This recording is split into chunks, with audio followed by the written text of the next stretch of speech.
जय श्री राम, जय हनुमान। दोस्तों, आप सभी को हनुमान जन्मोत्सव की ढेरों सारी शुभकामनाएं। शास्त्र कहते हैं कि चैत्र मास की पूर्णिमा तिथि को हनुमान जी का जन्म हुआ था। तो चैत्र मास की पूर्णिमा तिथि पर हनुमान जी के जन्म दिवस के रूप में हम सभी मनाते हैं और लगभग संपूर्ण भारतवर्ष में ही हनुमान जी का जन्म उत्सव बड़े ही धूमधाम से, हर्ष और उल्लास के साथ यह मनाया जाता है। और इस साल यानी कि इस साल 2026 में 2 अप्रैल को हनुमान जी का जन्म उत्सव मनाया जाएगा। हनुमान जयंती के दिन हनुमान जी की पूजन किया जाता है। तो आज की इस वीडियो में मैं आपको सभी के साथ बजरंगी बली हनुमान जी की सबसे सरल पूजा विधि हम घर पर कैसे कर सकते हैं, यही आज की इस वीडियो में मैं आपके साथ शेयर करूंगी। तो देखिए, जहाँ पर भी हम पूजा करेंगे सबसे पहले हम उस जगह को अच्छे से साफ कर लेंगे, गंगा जल छिड़क लेंगे। फिर उसके बाद हम एक चौकी लगाएंगे और चौकी पर एक भगवा कलर का कपड़ा आता है, तो वो आप चौकी पर अवश्य बिछाएं, नहीं तो आप लाल रंग का भी कोई सा भी कपड़ा आप बिछा सकते हैं। तो आप कपड़ा बिछाने के बाद क्या तो आप फूलों का आसन देकर भगवान जी को विराजमान करिए, हनुमान जी को, या फिर आप चावल का आसन देकर भी हनुमान जी को आप विराजमान कर सकते हैं। तो फिर हमने यहाँ पर फूलों का आसन देकर हनुमान जी की कोई भी फोटो मूर्ति जो अभी आपके पास छोटी हो या बड़ी हो आप वो ले सकते हैं। आप उनको फिर वहाँ पर विराजमान कर ले चौकी में। फिर आपको गणेश जी को भी चौकी पर विराजमान किया करना है, क्योंकि गणेश जी की पूजन सबसे पहले होती है। तो गणेश जी को भी आप विराजमान कर ले। फ्रेंड्स, आपको एक बात का विशेष ध्यान रखना है कि जब हम हनुमान जी की पूजा करते हैं तो राम जी की कोई फोटो, प्रतिमा, कोई भी स्वरूप उनका आप उनके पास अवश्य विराजमान कराइए। अगर आपके पास फोटो में ही राम जी हैं हनुमान जी के तो वो भी चलेगा, नहीं तो आप हनुमान जी की मूर्ति भी आप स्थापित वहाँ पर कर सकते हैं।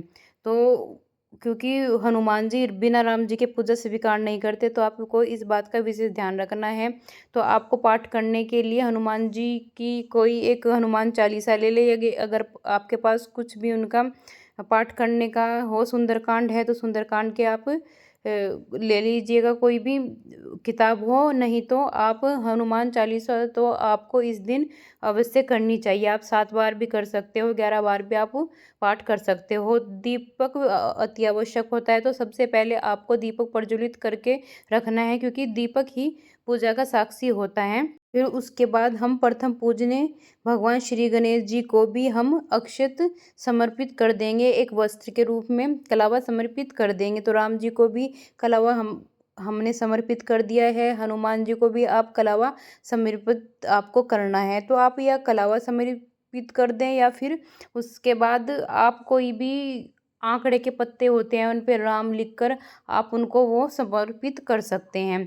फिर हमने आंखें के फूल ले लिए हैं, आंखें के आंकड़े के, वो भी आपको समर्पित करने हैं।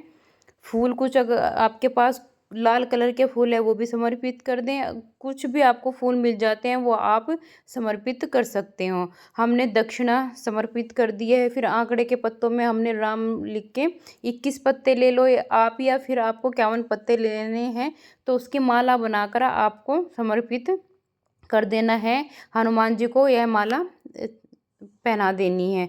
फिर उसके बाद हम भोग के रूप में उनको गुड़ चने का भोग लगता है, तो उस बात का आपको विशेष ध्यान रखना है। गुड़ चने आपको ज़रूरी पूजा में रखने हैं। और फल आपके पास कोई सा भी हो आप रख सकते हैं, नहीं तो आप केले का भोग भी आप लगा सकते हैं।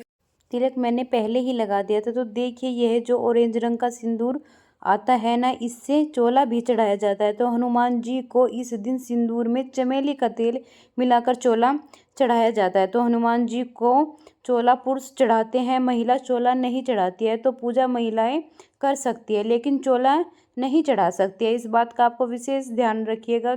इसके बाद आपको जो भी आपको पाठ इत्यादि करने हैं वो आप कर सकते हैं। आप चाहे तो रामचरितमानस का भी पाठ कर सकते हैं, या आप चाहे तो सुंदरकांड का भी आप पाठ कर सकते हैं। और अगर इतना भी समय नहीं है तो दिन में कोशिश करें कि हनुमान चालीसा का पाठ तो ज़रूर कीजिएगा। तो आप चाहे तो 5 बार, 11 बार, 7 बार, 21 बार हनुमान चालीसा का पाठ करें या कम से कम एक पाठ तो आप ज़रूर ही करें। और साथ में ही 11 बार श्री रामचंद्र जी का जयकारा भी आपको ज़रूर लगाना चाहिए। भगवान श्री राम जी का जयकारा लगाने से ही हनुमान जी अति प्रसन्न हो जाते हैं। और इस तरह से हम पाठ कर लेंगे और इसके बाद हमें अब बड़े ही श्रद्धा भाव के साथ आरती करनी है। तो देखिए यहाँ पर हमें गणेश जी की आरती हम सबसे पहले करेंगे, प्रभु श्री राम जी की भी हम आरती कर लेंगे और इसके बाद हम बजरंग बली हनुमान जी की भी हम आरती कर लेंगे। तो आरती करने के बाद हमें अपने दोनों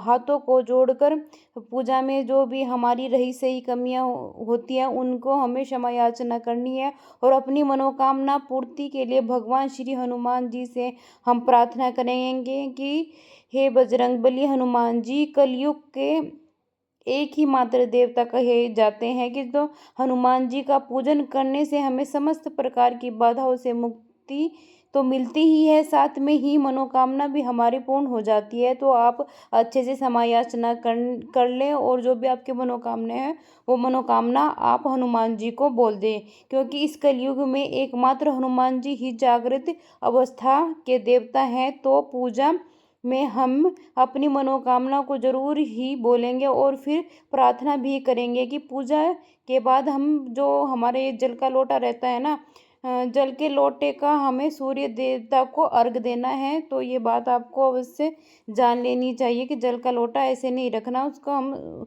सूर्य देवता को हमको अर्घ दे देना है।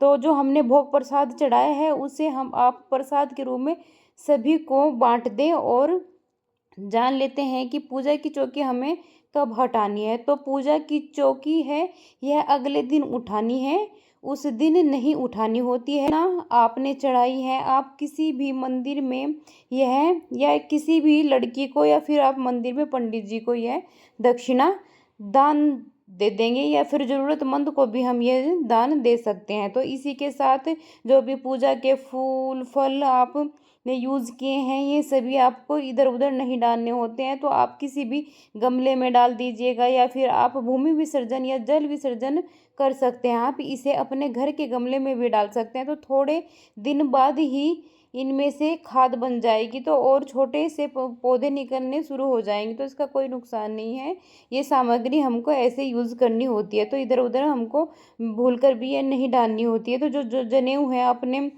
जो समर्पित किए हैं, कलावा समर्पित किया है, उन्हें आप परिवार के सभी सदस्यों में बांटकर पहन सकते हैं, हाथ में पहन सकते हैं, जेंट्स को भी। और जो लेडीज़ होती हैं घर की में भी धागा आप अपने हाथ में पहन सकते हैं। नहीं तो आप अपने छोटे बच्चों को कलावा हाथ में उनके बांध दीजिएगा, उनको पहना दीजिएगा, या मंदिर में भी आप ये कलावा दान कर सकते हैं। तो दोस्तों, हनुमान जी का पूजन करना बहुत ही आसान होता है, बहुत ही जल्दी हनुमान जी प्रसन्न हो जाते हैं और अपने भक्तों की मनवांछित इच्छा को पूर्ण करते। तो भक्तों, आपको हनुमान जी के जन्म उत्सव की यह पूजा विधि कैसी लगी? मेरी मेहनत आपको अगर थोड़ी सी भी पसंद आई हो तो प्लीज़ वीडियो को आप लाइक करें, शेयर करें, सब्सक्राइब करें। धन्यवाद आपका। जय श्री राम, जय हनुमान।